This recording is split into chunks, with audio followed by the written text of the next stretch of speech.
తెలుగు వారి number 1 choice Telugu matrimony. Tuni గురుకుల పాఠశాల విద్యార్థినితో టీడీపీ లీడర్ అసభ్యకర ప్రవర్తన కలకలం రేపింది.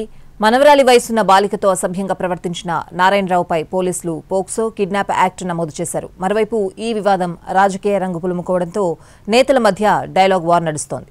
కాకినాడ జిల్లా తుని గురుకుల పాఠశాల విద్యార్థినితో నారాయణరావు అనే టీడీపీ లీడర్ అసభ్యకరంగా ప్రవర్తించడం కలకలం రేపుతోంది. 8వ తరగతి చదువుతున్న విద్యార్థినిని లోకల్ టీడీపీ లీడర్ తోటకు తీసుకువెళ్లి అసభ్యంగా ప్రవర్తించాడు. సమీపంలోని రైతులు, స్థానికులు నారాయణరావును ప్రశ్నించడంతో తాను మాజీ మున్సిపల్ కౌన్సిలర్ని అని దబాయించాడు. అయితే అప్పటికే ఆగ్రహంతో ఉన్న యువత అతడిని చితకబాదారు. ఈ ఘటనపై ఫిర్యాదు అందుకున్న పోలీసులు నారాయణరావుపై పోక్సో కిడ్నాప్ కేసులు నమోదు చేశారు. కాకినాడ జిల్లా తునిలో ప్రభుత్వ పాఠశాలలో చదువుతున్నటువంటి ఒక 13 సంవత్సరాల అమ్మాయిని సెక్సువల్ గా ఎక్స్ప్లాయిట్ చేసినట్టుగా సోషల్ మీడియా లేట్ నైట్ మన దృష్టికి వచ్చింది. వచ్చిన వెంటనే తుని టౌన్ సీ గారు యాక్షన్ తీసుకుని కస్టడీలో తీసుకోవడం జరిగింది.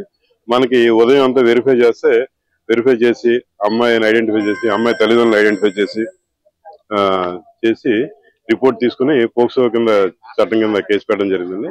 నారాయణరావును విద్యార్థిని పిలుస్తుందని, ఆమెకు ఇంజెక్షన్ అవసరమంటే పంపించామన్నారు వార్డెన్. బాధితురాల్ని గతంలో 2-3 సార్లు తీసుకువెళ్లాడని, అందుకే అతడి వెంట పంపించామని చెప్పుకొచ్చారు. మరి ఇప్పుడు పంపించారు కదా, వాళ్ళు మేము పంపించాము పలానా వ్యక్తిని అంటేనే మేము ఇప్పుడు వాళ్ళ పేరెంట్స్ ఫోన్ చేస్తారా? అంటే అంతకు ముందు పంపించారు కదా అని పంపించారు సార్. అంటే ఇప్పుడు ఫోన్ చేయలేదు కదా, మీకు ఏమైనా సమాచారం ఏం లేదు కదా మీకు? ఇంజెక్షన్ అమ్మాయిని ఆల్రెడీ ఆ తాతగారు తీసుకువెళ్ళడం జరిగింది సార్. అది సాధారణంగా విద్యార్థులను వెంట తీసుకువెళ్లేందుకు ఎవరైనా స్కూల్, హాస్టల్కు వస్తే వారి కుటుంబ సభ్యులకు సమాచారం ఇవ్వాల్సి ఉంటుంది. అయితే ఎవరో వచ్చి తాతను అంటే ఎలా పంపిస్తారని బంధువులు ప్రశ్నిస్తున్నారు. అతని గురించి తమకెవరూ ఫోన్ చేయలేదని వారు చెబుతున్నారు.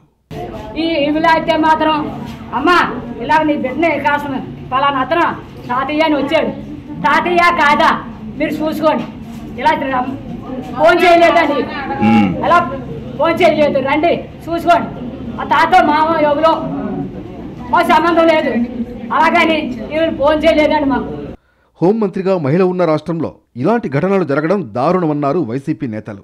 కూటమి ప్రభుత్వంలో మహిళలకు రక్షణ లేకుండా పోయిందని విమర్శించారు. ముక్కు మొహం తెలియని వారికి చిన్నారిని ఏ విధంగా అప్పజెపుతారని ప్రశ్నించారు.